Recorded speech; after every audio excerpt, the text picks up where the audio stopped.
लाहौर जल रहा था, खून आदम बह रहा था, अमृतसर जल रहा था, वहाँ लाशें गिर रही थी। जम्मू में भी ये एक हिस्सा है कश्मीर जहाँ कश्मीरी पंडित भी थे, एक भी वारदात नहीं हुई।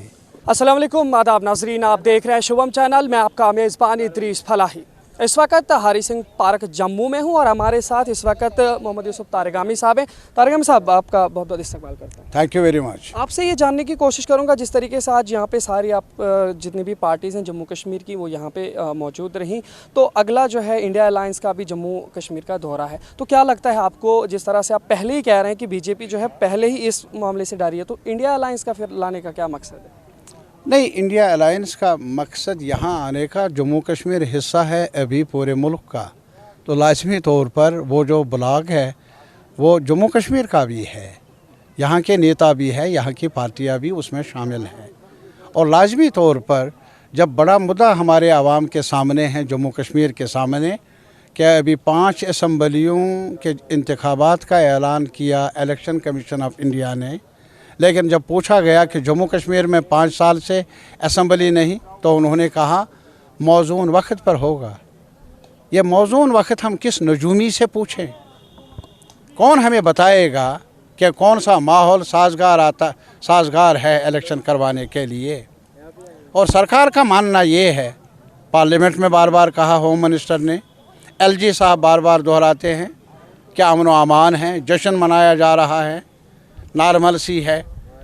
जब कल पार्लियामेंट चुनाव के लिए मौजून वक्त होगा, अमन होगा, नॉर्मल सी होगी, तो बताइए 5 साल से जम्मू कश्मीर के अवाम को आप असम्बली से डिप्राइव रखते हैं, किन गुनाहों की सज़ा मिल रही है जम्मू के अवाम को, कश्मीर के अवाम को? बाज़ाब्ता तौर पर हरी सिंह जी की छुट्टी भी जम्मू कश्मीर में मनाई जाती है। हरी सिंह पार्क में आप हैं, चाहे अपोजिशन है चाहे जो मौजूदा सरकार है, सभी लोग हरी सिंह जी को सम्मान देते हुए उनकी छुट्टी भी मनाते हैं। लेकिन वहीं जब इल्हा की शर्तों की बात की जाए, तो इल्हा की शर्तों पर जो रियासत जुड़ गई थी हिंदुस्तान के साथ, भारत के साथ, वो शर्तें दिखाई नहीं देती हैं, तो उस पर क्या है अपोजिशन? सबसे मैं एक ही चीज़ बताऊँगा, ज़्यादा हम नज़ाकतों में नहीं जाएंगे, हम सिर्फ यही कहेंगे कि इस सरकार ने जो ये कहती है, बार बार दोहराती है, ऐलान करती है कि हमने जम्मू कश्मीर को इंटीग्रेट किया, जैसे आज तक ये इंटीग्रेटेड नहीं था,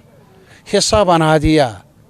किस चीज़ का हिस्सा बना दिया? हमारा एक सवाल है एक नागरिक होने के नाते कि जम्मू कश्मीर को इंडियन डेमोक्रेसी से दूर क्यों रखा जा रहा है? जम्मू कश्मीर में कॉन्स्टिट्यूशन ऑफ इंडिया को सस्पेंडेड क्यों रखा जा रहा है? जब हर जगह असम्बलियाँ हैं या जहाँ नहीं हैं, अभी इलेक्शंस का ऐलान भी किया जा रहा है।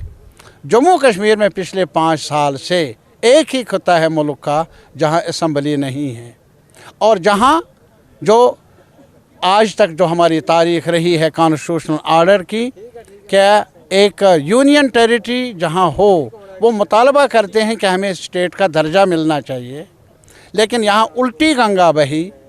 इनके वक्त में जहाँ स्टेट थी उसको यूनियन टेरिटरी में डाउनग्रेड किया गया।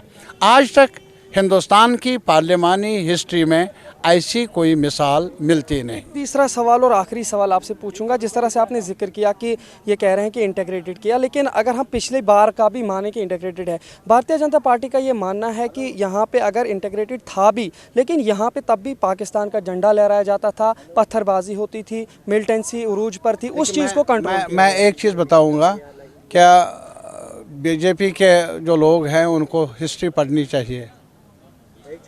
47 में जब ट्राइबल्स आ गए तो महाराजा हरी सिंह जी वहाँ से चलकर यहाँ आए, वहाँ हिंदुस्तान की कश्मीर में फ़ौज भी नहीं थी, तब भी जो रिश्ता बना वो कुछ वादों पर बना ना, ज़बरदस्ती नहीं बना। कश्मीरी लीडरशिप ने तब भी ये कहा कि मज़हब की बुनियाद पर नहीं, हम इंसानियत की बुनियाद पर रिश्ता का आगाज़ कर लेंगे, रिश्ते की बुनियाद डालेंगे। ये कश्मीर था ना। और मैं आज आपको उनको बताना चाहता हूँ कि तारीख़ को देख लीजिए, जब 47 में मुल्क तकसीम हुआ, लाहौर जल रहा था, खूने आदम बह रहा था, अमृतसर जल रहा था, वहाँ लाशें गिर रही थी। जम्मू में भी ये एक हिस्सा है कश्मीर जहाँ कश्मीरी पंडित भी थे, एक भी वारदात नहीं हुई।